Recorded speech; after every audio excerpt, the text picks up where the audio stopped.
Boa noite, então, né? É um prazer estar aqui e compartilhar um pouco das minhas aprendizagens com vocês. Assim como a Priscila falou, já tenho mais de 20 anos nessa área educacional, desde a educação infantil ao ensino fundamental. As angústias que vocês acredito que estão tendo, eu também tive essas angústias e ainda tenho, porque a educação é isso. É sempre um dia diferente, um aluno diferente, um conteúdo diferente, uma escola diferente. Então, eu espero poder contribuir com vocês, com esse conhecimento, né, Priscila? Espero que seja uma noite produtiva. Vou falar um pouquinho sobre o planejamento e o plano de aula, a diferença, e fazer algumas provocações e que nós possamos fazer uma troca no final. Vamos começar? Então, boa noite. Então, eu já inicio aqui, levando, antes de apresentar, levar vocês a uma reflexão, né? O plano de aula, ele é um plano que ele é discutido, ele é colocado em papel por um período mais longo. Já o planejamento, o plano de aula é num período mais curto. Mas aí eu já trago vocês para uma provocação. O plano de aula é nosso, é do professor, né? No decorrer aí de 20 anos de magistério, eu sempre, ainda orientando alguns professores, os professores vêm muito angustiados, principalmente no fim do trimestre, falando assim, Vilmara, eu fiz um plano de aula e eu não consigo dar conta. O trimestre está chegando ao fim e eu não dou conta. E eu sempre levo o professor a refletir. O plano de aula é seu, professor. Você que fez, você tem que ter esse domínio, né? Você não dá conta, então vamos ver o que pode, eu te ajudo a pensar, o que a gente pode tirar, mas é importante refletir sobre essa ação no dia a dia. Por isso que o plano de aula, ele não é longo como o planejamento, né? Ele é um plano curto, porque além dele ser aplicado, ele também passa por uma reflexão do professor no dia a dia. O que eu dei conta de fazer, o que eu não dei conta de fazer, né? E as anotações pertinentes. Então, vou começar agora a compartilhar a tela com vocês. Peço licença, talvez vocês não consigam me ver, mas vão me ouvindo.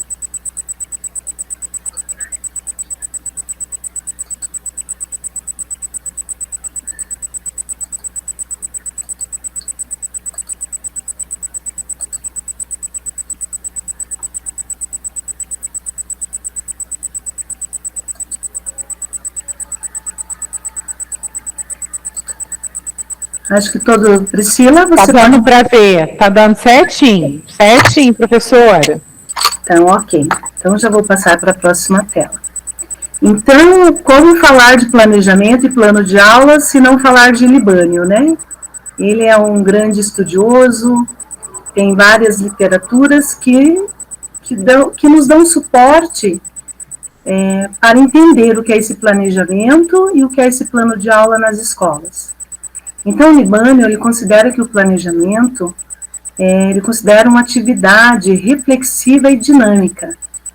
Ele não é apenas uma formalidade, mas sim uma decisão estratégica que deve ser construída, levando em conta os objetivos educacionais, as necessidades dos alunos, porque é para eles que nós planejamos, o contexto escolar e o currículo. O planejamento é, portanto, uma orientação geral do processo educativo. É o primeiro passo, que visa garantir que o ensino e a aprendizagem sejam bem direcionados e organizados ao longo de um período. Então, ele pode ser semanalmente, bimestralmente e também anual, conforme o contexto da escola aonde você, professor, está trabalhando. Ele ainda destaca que o planejamento ele deve ser flexível, reflexivo e participativo, envolvendo os alunos no processo de aprendizagem, sempre que possível, considerando suas experiências e expectativas. Mas como será esse envolver os alunos no seu processo de aprendizagem? É quando eu sentar para planejar com a equipe pedagógica, com o pedagogo, com o orientador, eu pensar naquele meu aluno no contexto de sala, aquele aluno que já avança nas aprendizagens, ou o aluno que tem dificuldade, ou aquele aluno que está com dificuldade de ir à escola, está faltando muito. Então, pensar nesse aluno é envolvê-lo no planejamento. Já o plano de aula, por sua vez, é o desdobramento concreto e específico do planejamento. Então, ao sentar com a equipe pedagógica, com outros professores, fazer trocas de informações, de conhecimento, eu tenho meu planejamento. Já o plano de aula, ele é o desdobramento, ele é mais específico, né? Então, assim, o que é para mim é muito relativo ao que é para o meu colega de sala de aula. Por quê? Porque eu, professora Vilmara, eu carrego conhecimentos que eu adquiri no longo da minha carreira, ao longo da minha vida. E às vezes o meu colega, ele não tem tanto conhecimento, né? Tem às vezes pouca experiência. Então, esse desdobramento e esse plano específico, ele vai ser diferente para mim do que vai ser para o meu colega. Por quê? Porque eu vou trazer a minha vivência, o meu contexto, as minhas práticas pedagógicas, e o meu colega vai trazer outras práticas pedagógicas. Por isso que o plano de aula ele é tão pessoal. Além que eu vou olhar para os meus alunos, vou olhar para o contexto da minha sala, da minha escola, enquanto o outro professor também vai olhar para os seus alunos e o contexto da escola, da onde está inserido, como é as famílias, os estudantes, as aprendizagens. Então, é sempre muito diferente. Libânio define que o plano de aula como um documento que orienta as ações do professor em uma aula específica, considerando a organização do tempo, que é muito importante, as atividades, os recursos didáticos, as metodologias e os critérios de avaliação, que são tão importantes para o meu plano de aula. Por que os critérios de avaliação são tão importantes para o meu plano de aula? Porque é a partir dos critérios de avaliação que eu vou conseguir perceber e fazer anotações se o meu aluno ele deu conta ou não das atividades que eu coloquei para ele como desafios, se ele conseguiu ou não alcançar os objetivos. E esses critérios avaliativos, eles são tão importantes para os alunos como para os professores, né? Digamos que eu tenho uma porcentagem ali de 70%, 50% de alunos que não conseguiram chegar aos meus critérios avaliativos, atender isso que eu já havia destacado no plano de aula. Opa, peraí. Então, eu, enquanto professor, preciso ser aquele professor reflexivo que Libânio fala, né? Pensar sobre as aprendizagens, o que aconteceu que esses alunos não conseguiram atender a esses critérios avaliativos e ser aquele professor flexível, né? Voltar quantas vezes forem necessárias. Por quê? Porque o nosso trabalho é para o aluno, com o aluno. Então, o nosso maior desafio é que ele aprenda. Então, o Libânio destaca a sistematização, detalhando claramente os objetivos de aprendizagem, as atividades que serão realizadas, os materiais que serão utilizados, os procedimentos de ensino e os critérios de avaliação. Coerente, ou seja, alinhando o planejamento geral do curso e com os objetivos a serem alcançados em um período mais longo. Flexível, pois o professor pode precisar adaptar o plano de aula durante a execução, dependendo da resposta. Por isso que o professor precisa ser reflexivo e flexível, dos alunos e das condições da sala de aula.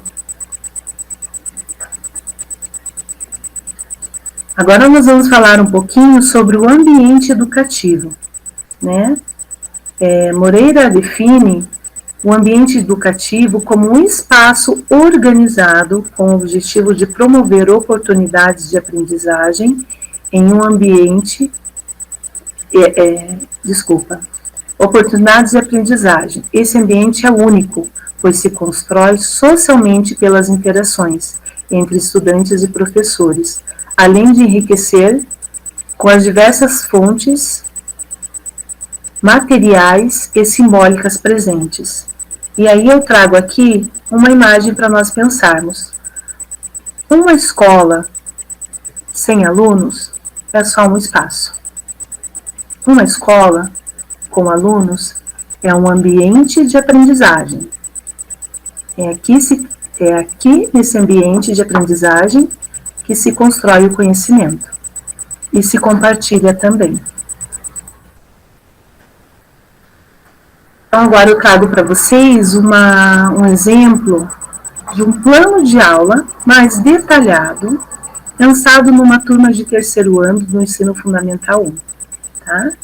Esse plano de aula, ele tem uma duração, ele está previsto uma duração de 6 aulas, mas ele pode acontecer em 6 aulas, ele pode acontecer, depende muito da turma, raramente acontece, mas pode acontecer também de ser com menos aulas, ou pode, conforme as discussões, os alunos falando, participando, trazendo novidades para essa aula, também pode estender um pouco mais. Isso vai muito de como o professor é reflexivo e como ele acolhe esses alunos na escuta. Então, o objetivo desse plano nós vamos trabalhar um pouquinho com o livro Você Troca, de Eva Fornari.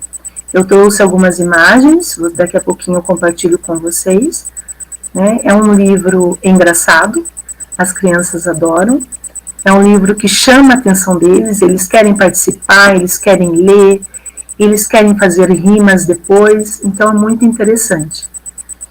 Então, os objetivos dessa aula é desenvolver a fluência leitura e a interpretação de texto, trabalhar com a análise do texto do livro, destacando o seu conteúdo, as rimas e a criatividade, e explorar a estrutura simbólica de palavras-chave da história, como troca e contente, estimular a imaginação e a criação de novas trocas inusitadas pelos alunos. O conteúdo. Os conteúdos são leituras e interpretação de texto, ortografia e silibação, rimas, oralidade e fluência na leitura, leitura expressiva, entonação e ritmo. Aqui eu trago para vocês um pouquinho, para a gente pensar também sobre os conteúdos. Sabe o que é primordial para um professor, antes mesmo do planejamento, de um plano de aula? É ele saber os conteúdos da série. Por que eu trago isso? Provocando vocês a pensar. Porque se o professor sabe o conteúdo da série, ele vai ficar mais leve para sair do planejamento, se for necessário, conforme os alunos querem participar da aula. Você sabendo os conteúdos, peraí, o aluno participou e ele trouxe uma participação importante. E às vezes, quando termina a aula, você, poxa, não consegui terminar essa aula. E dei abertura para aquele aluno participar. E aí não consegui terminar conforme o combinado previsto. Mas se você sabe o conteúdo, você consegue elencar o que o aluno trouxe como conteúdo. E consegue contemplar essas aprendizagens como um conteúdo que talvez vai ainda ser destacado nos próximos planejamentos, ou um conteúdo, através da participação dos seus alunos, que podem acrescentar nesse planejamento, nesse plano de aula. Aqui na oralidade, na fluência, o aluno, quando que o aluno aprende a ser um leitor e ter fluência em entonação? Quando ele vê e observa o seu professor lendo para ele. Isso é muito importante. Professores, sempre leiam com entonação, com fluência para os seus alunos. Não precisa ser grandes textos, mas uma rima. Mas uma rima precisa ter entonação. E ele precisa perceber a importância dessa entonação, desse ritmo, para compreender a leitura. Então, aqui, iniciando a aula, voltando, para o livro Você Troca, eu trago aqui 2 capas. Essa primeira, mais clarinha, é a versão mais atual da Eva Fornari. E a segunda é um livro mais... tem o mesmo conteúdo, mas é um livro mais antigo. De algum tempo já, de edições passadas, na verdade. Então, esse livro, ele traz ideias de trocas divertidas, inesperadas, que a história propõe. E aqui eu trago algumas ilustrações. O livro, ele começa assim: Você troca um gato contente por um pato com dente? Aí vem a outra. Você troca um canguru de pijama por um urubu na cama? Você troca um leão sem dente por um dragão obediente? E aqui as crianças querem participar, Eu não troco, eu troco. Alguns falam, eu trocaria por um dragão obediente, sim. Outros, eu falo isso com propriedade porque eu trabalho também com esse livro, com essa literatura, com as crianças. E aí eles falam, eu não quero um urubu na minha cama dormindo, então eu não troco. E eles participam com muito entusiasmo. Então, a partir da apresentação da literatura do Você Troca, o professor apresentou, e fala as ideias de trocas divertidas e inesperadas que a história propõe. Aí começam a discussão inicial. Após introduzir o livro, você, professor, inicia uma discussão com as seguintes perguntas. Vocês trocariam uma coisa por outra bem diferente, como na história? Deixa eles falarem. Quem aqui já trocou alguma coisa com alguém? Recentemente, não tão recente, mas tivemos muitas trocas de figurinhas, que faz parte da vivência das crianças, Figurinhas da Copa. E outra pergunta. Por que acham que as trocas da história são engraçadas ou curiosas? Então, é muito importante fazer perguntas para os alunos. Sempre perguntem. As perguntas provocam eles a se conectarem com outros conhecimentos já adquiridos. Isso é muito rico para as aprendizagens. Então, o desenvolvimento dessa aula. Leitura compartilhada da história. O professor lê, você troca, em voz alta, destacando a entonação e os sinais de pontuação, para envolver os alunos. Já no terceiro ano, nós já apresentamos os sinais de pontuação, ponto final, ponto de interrogação, exclamação, e aí não apresentado de uma maneira tradicional, mas sim de uma forma leve e divertida. A leitura em cor e jogral, muitos não usam mais essa leitura, mas ela é muito importante. Ela é importante para o desenvolvimento dos estudantes, até de expressão, Às vezes, colocar o estudante para ler sozinho deixa ele mais tímido, mais acanhado. Colocar ele em coro ou com outros colegas faz com que ele, às vezes, ele está falando baixinho e ele vá se fortalecendo nessa leitura, até chegar ao tom de uma leitura que se entenda. Após a leitura individual, os alunos leem a história em coro e o professor organiza uma leitura em jogral, dividindo a turma em 2 grupos, para alternarem as trocas lúdicas. alguns podem fazer a pergunta, né? Um grupo você troca, né? E o outro responde se trocaria ou não, ou pelo que trocaria. A exploração de conteúdos da história, o professor incentiva a turma a refletir sobre o significado e a diversão das trocas. Por que a história usa trocas engraçadas? Isso muda o jeito como vemos os personagens. Então, assim, completamente. Vocês já imaginaram um pato com dente? Alguém aqui já imaginou? Mas na história tem. E os seus alunos vão imaginar esse pato com dente.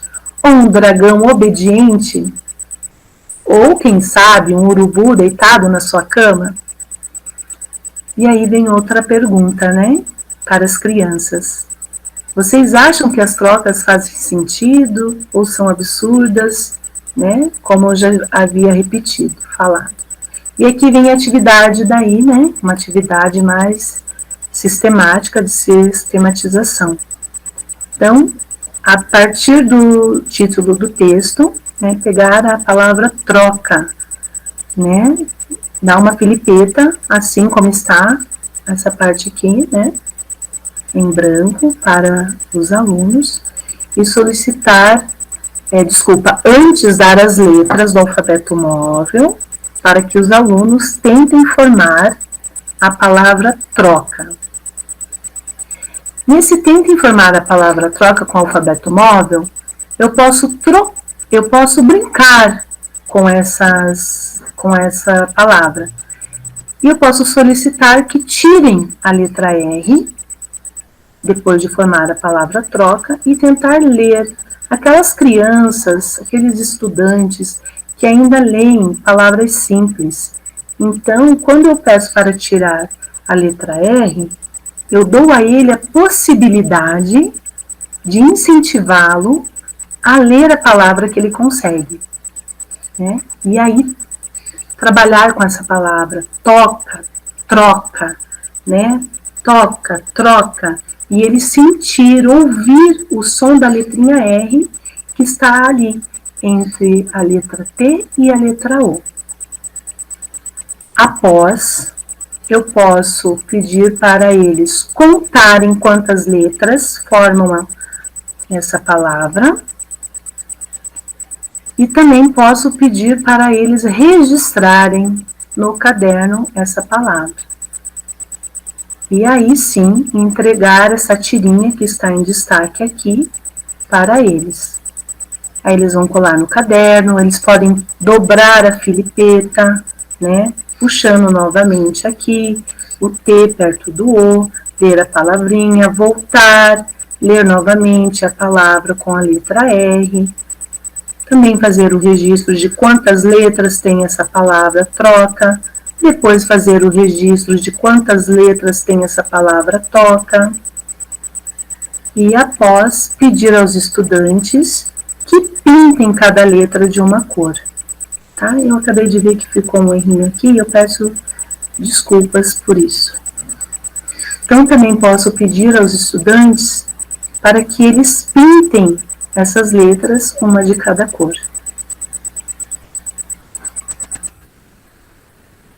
Depois entrego novamente uma outra tirinha ou uma outra filipeta, mas aí já com a palavra separada em sílaba. E continuar com aquela brincadeira, né? Aqui é pedir para que eles batam palmas cada vez que eles abrem a boca para falar a palavra troca, né? Troca.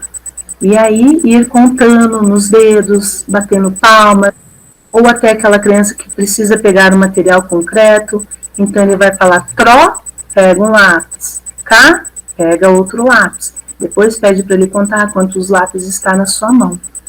E continuar com a brincadeira de também trocar a letra. Mas aqui trocar a letra T pela letra B, né? Em vez de... Aí nós vamos brincar com a palavra troca e vamos perguntar para ele, se eu trocar a letra T pelo B, qual palavra se forma? E eles vão falar broca. Mas é possível que eles não conheçam essa palavra, o que significa isso. E aí, professor, você vem ampliando esse conhecimento, né? Você pode trazer figuras já impressas ou pode mostrar até uma figura no celular, o que é uma broca, né? E aí a gente faz ampliação do conhecimento, ampliação de novas palavras para essas crianças. Então aqui, distribuir cartões com a palavra troca e outras palavras da história, como contente e dente, né? Uma outra atividade. Aí os alunos contam as letras e fazem a separação. Como eu já mostrei a separação anteriormente, né? Aqui a separação de sílabas, já conversamos, registramos no caderno.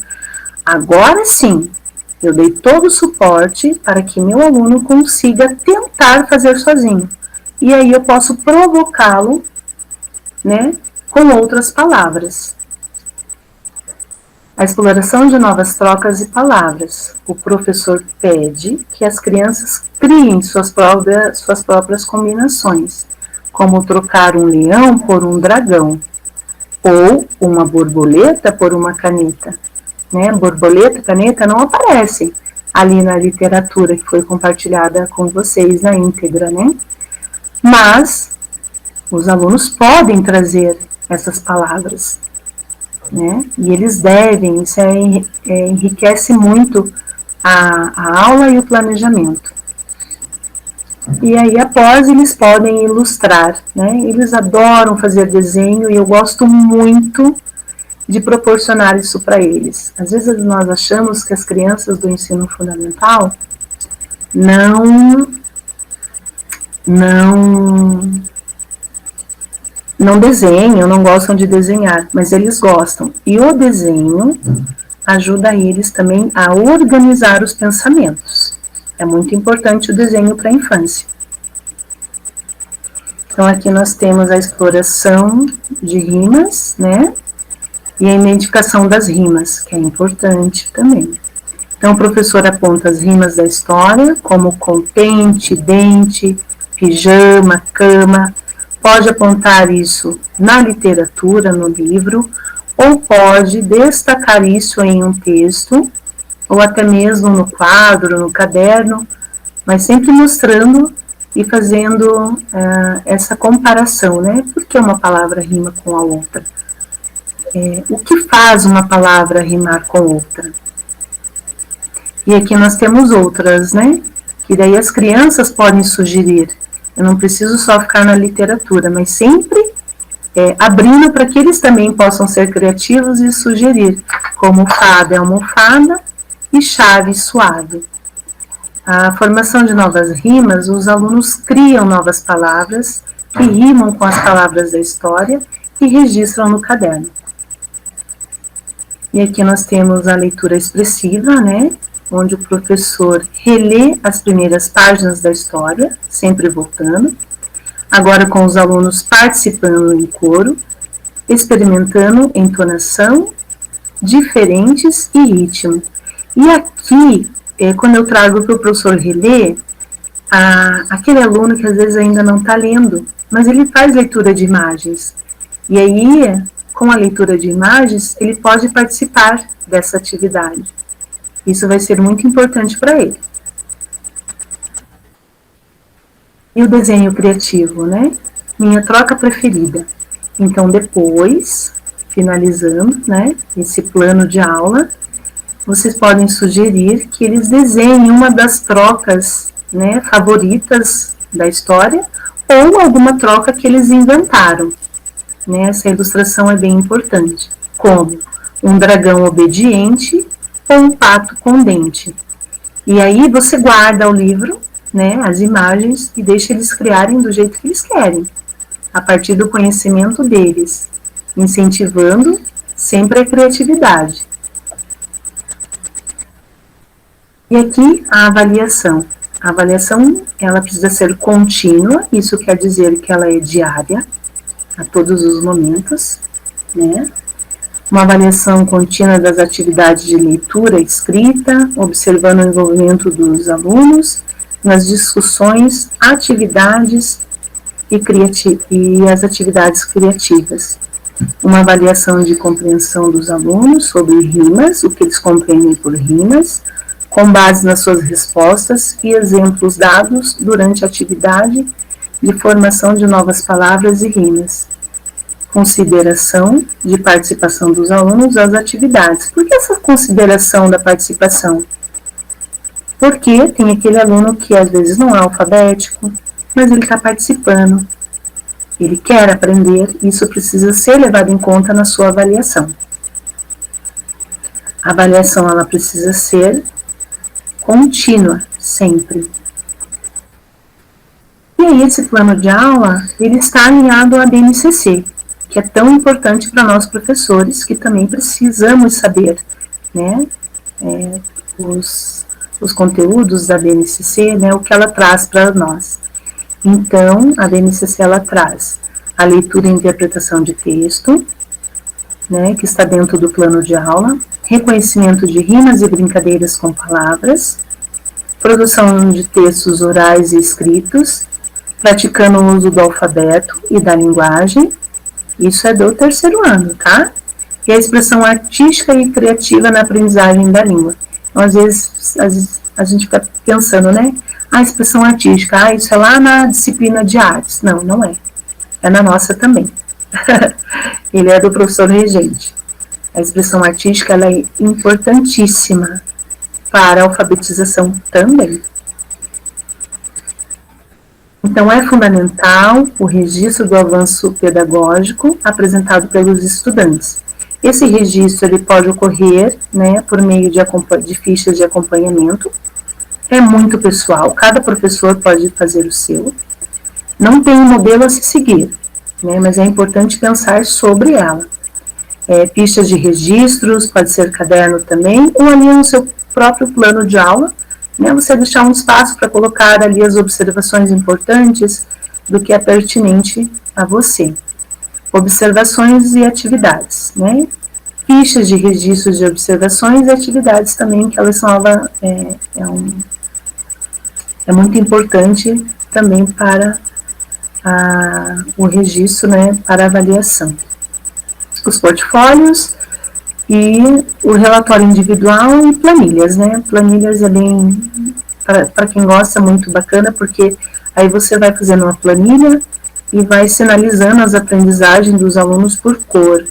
E aí, quando você termina a planilha, você consegue observar, opa, minha turma conseguiu avançar, eles conseguiram entender.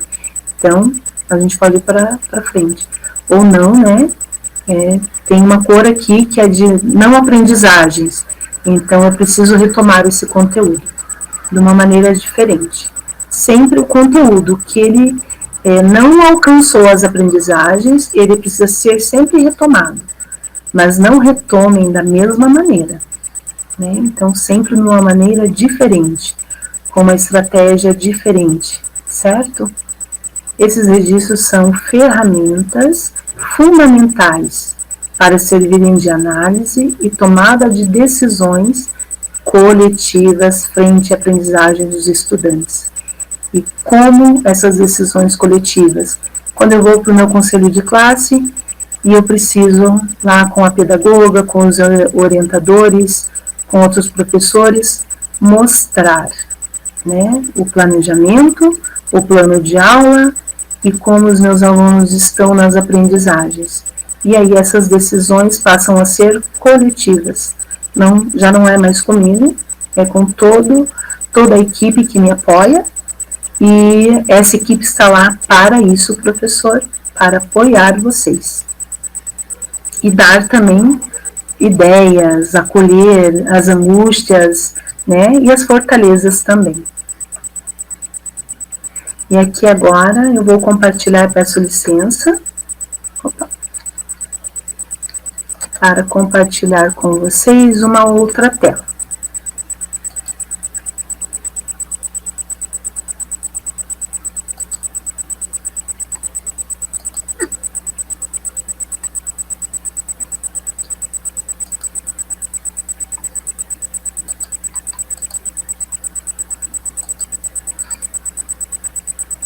Aqui eu vou passar para vocês um vídeo que nós vamos pensar sobre ele, certo? Priscila, aí você me dá um alô se está saindo o som e a imagem, tá? Por favor. Sim, pode deixar.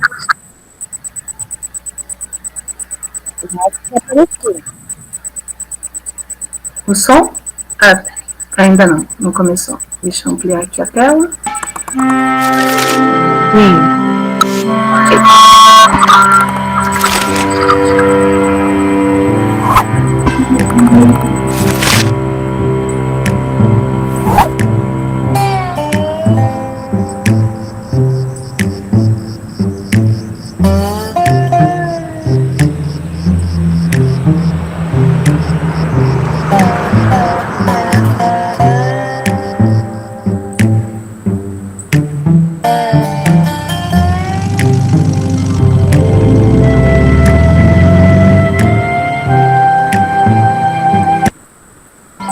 Vou adiantar um pouquinho. Essa é a história de Julieta, uma menina que acordava todos os dias na mesma hora e fazia tudo exatamente do mesmo jeito.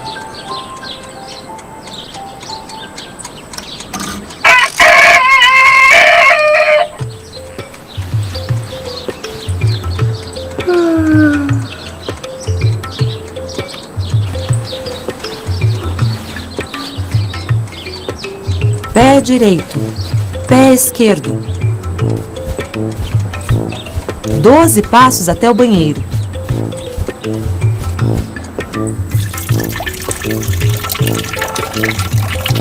Segundos cronometrados para o xixi.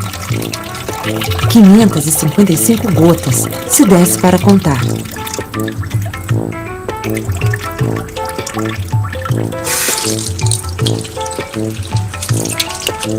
Depois lavava as mãos, escovava os dentes e nunca se esquecia de gargarejar.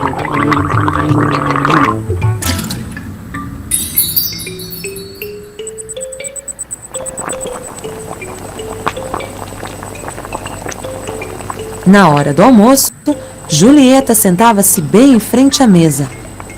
E Julieta, ereta, mastigava meticulosamente 45 vezes cada garfada.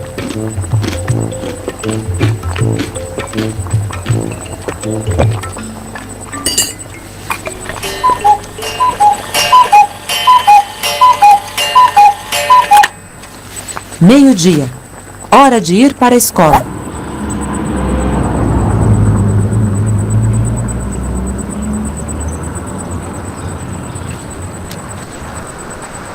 Julieta só gostava de andar em linhas retas. Absolutamente retas.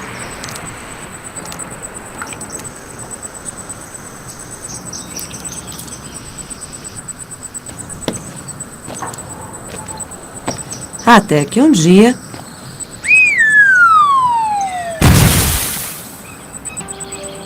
uma pedra no caminho atrapalhou Julieta.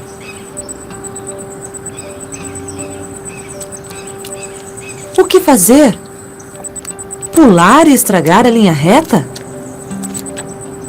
Desviar pela esquerda ou pela direita? E estragar a linha reta?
No dia de seu aniversário, Julieta ganhou o que mais desejava. Até aquele momento.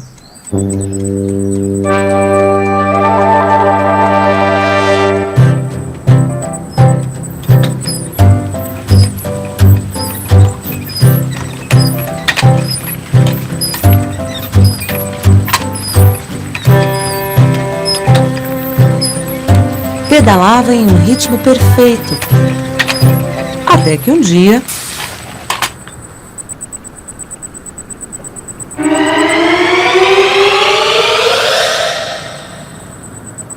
Por que aquela curva decidiu atrapalhar o seu caminho? Julieta só queria linhas retas. Queria tudo organizado, sem imprevistos.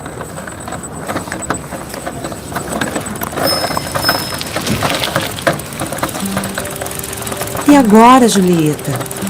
Essa curva desconhecida aí na frente? E por que toda essa gente passando rápido e alegre? E pra trás só fica você?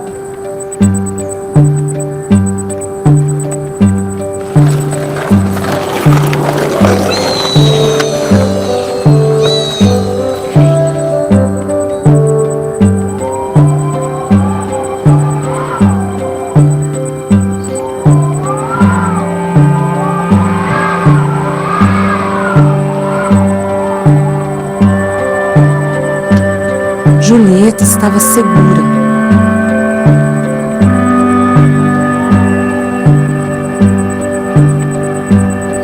E sozinha.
E então, desde aquele dia, Julieta foi sempre avistada fazendo curvas.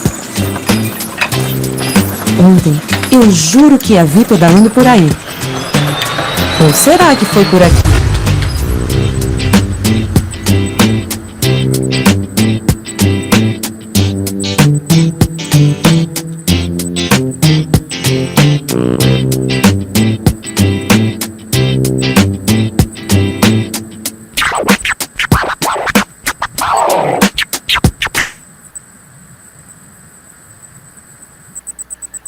Então agora eu vou mais uma vez compartilhar a tela com vocês, que o filme da Julieta foi uma provocação. E aí nós vamos pensar um pouquinho sobre essa provocação. Professora, nossa, que bacana, né? Leva a gente sair da caixinha, né? De pensamento só aquele padrão. E esse material, nossa, muito bacana. Depois, se você puder compartilhar comigo, para a gente poder mandar para as alunas de pedagogia também. Né? É bem interessante, até para elas poderem também, ou em outros momentos, porque é bem rápido aqui, né? A gente vai fazer as reflexões aqui. E assim, a gente não costuma abrir, né, aqui as nossas câmeras, a gente vai lendo aqui no chat e vai respondendo elas, tá? Tá bom, te ajudando também, tá, Vilmara? Ó, tem uma perguntinha da Aline aqui, ó. Primeiro, a Lidiane falou uma coisa. Tá. Pode começar ou você quer falar ainda mais alguma coisa, professora? Pode pôr até... Não, só para finalizar, né, o vídeo da Julieta de bicicleta é uma provocação, mas também uma reflexão, né, que nós precisamos sim ter no nosso plano de aula, precisamos ter no nosso planejamento, mas imprevistos acontecem, e às vezes se abrir para o novo, para o imprevisto, possa ser que seja algo tão maravilhoso que a gente não esperava. Até então, melhor do que a pessoa planejou. Até melhor, isso aí, Priscila. Então seria isso. Nossa, a gente só tem a agradecer, né, pela sua presença, por essa contribuição. A gente sabe que o tempo é bem curto, não tem como estender muito, mas a gente vai te chamar em outros momentos também, né, para dar continuidade, porque tem muito tema, né, Vilmara, que a gente pode estar trabalhando, você dentro da sua experiência. E a Lidiane, ela até falou aqui que esse material lá, ela é lá de Bela Cruz, Ceará. Ela está falando aqui que o município utiliza esse material que você falou que é do terceiro ano, no primeiro ano lá. Olha só para você ver. Bacana! Então as crianças já estão mais em outro patamar aí, hein, Lidiane? Ótimo! E deixa eu dar uma olhadinha aqui também, ó. A Rosimara, ela está falando que entende que sempre vai ter alguns obstáculos, mas sempre seguir em frente. Né? Como é bom conhecer coisas novas. Obrigada. Isso mesmo. Muita gente elogiando, dando parabéns, amei. Imprevisto, Ulisses diz, traz boas reflexões, e é verdade, né? A Aline está falando aqui, boa noite. Quando as observações percebem que alunos têm necessidade diferentes uns com os outros? Não entendi a pergunta. Eu também não entendi muito, não. Quando as observações percebem que os alunos têm necessidades diferentes uns... Eu não entendi. Aline, se você quiser explicar melhor, pode escrever aqui, tá? Deixa eu dar mais uma olhadinha aqui.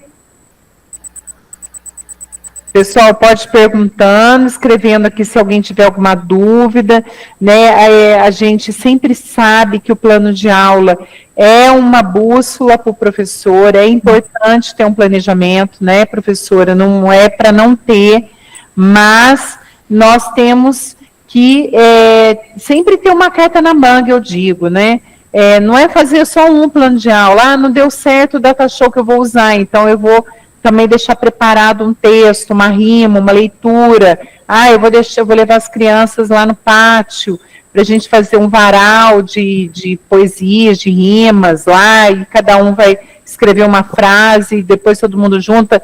Então, assim, eu tenho que ter várias cartas nas mangas quando eu faço um plano de aula, quando eu faço meu planejamento. E como a professora colocou, né, para fechar esse vídeo, muito bacana, que não precisa ser exatamente daquele jeito, daquele modo, como a Julieta, né? Sim. Foi aí, sempre naquele caminho, e ela preocupada ali, olhando, meio ressabiada, né? E o professor é assim também, a gente fica meio ressabiado, mas eu planejei aquela aula, mas está chovendo, não dá para poder levar as crianças, de repente, num passeio que eu quis promover, né, do plano de aula. E a gente precisa ter esse jogo de cintura, né? Que com o tempo tendo, né, Vilmara? Sim, até porque se você não tem o seu plano de aula, você não vai conseguir avançar. É. Né? Então é importante e as crianças elas percebem, né? Elas fazem uma leitura corporal diariamente do professor e dos adultos até mesmo dos colegas. Sim. Então às vezes você chega lá, você não planejou, aí agora o seu olhar já vai entregar, vai falar, essa professora aí não está com nada.